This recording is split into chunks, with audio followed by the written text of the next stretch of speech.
The Diary of a Certified Psychopath. Off the crank.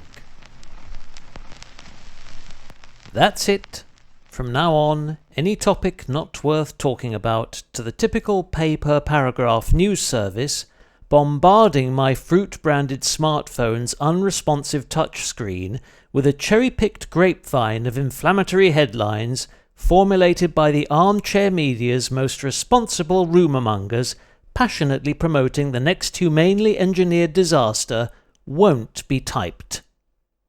At least,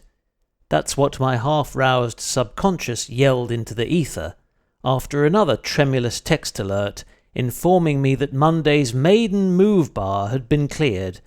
even though my deaf left wrist had not lifted a single one of its numb fingers. Of course, what I really meant was the opposite of this, and that any trivial local development which doesn't meet a hype-sniffing algorithm's predetermined rules for maximum audience engagement will be afforded respectable exposure, so long as nature's turbulent distractions occasionally step aside and permit me to think in a straight line. A stiff but thermally benign westerly breeze, bereft of the hallmark bluster that its southern brethren habitually exacerbates, did provide some welcome respite during my initial evasive squiggle across Shingleside to our saintly shepherd's seaside haven, where a priest in archbishop's clothing was busy unpacking several sets of crushed velvet tablecloths for the altar, that an overworked courier had informed him were delivered to a safe place, which turned out to be the neighbouring aerobic centre's empty recycling bin. Given that our benevolent Lord would likely grant forgiveness for this minor sin on account that it was committed with good intentions and by direct virtue of undue pressure from a higher power, the driver's imperious employer shall not be disclosed to eliminate any risk of his wrongful dismissal.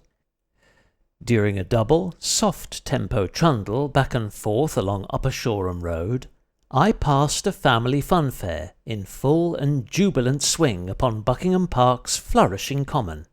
Peeking through the stout trunks and leafy limbs of its deciduous sentinels, which rustled in contented response to the shrieks and chuckles of every enraptured attendee, who'd willingly snapped up their all-day skeleton ticket,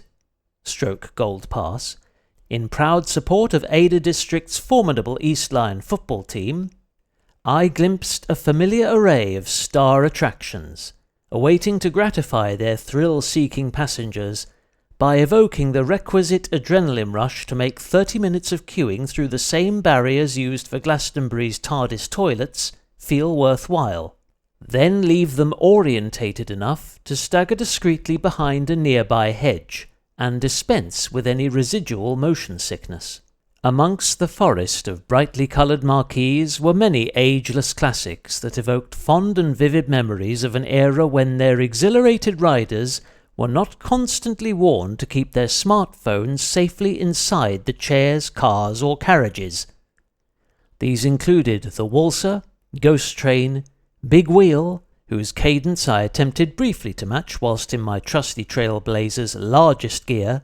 and a dinky donut stall, located mere yards from a 5-storey slippery dip,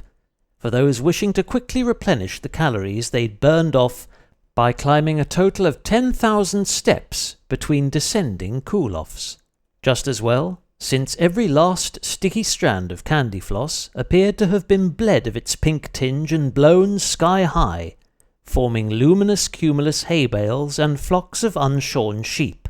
that rolled and rambled over the downs in their heavenly bluegrass meadow.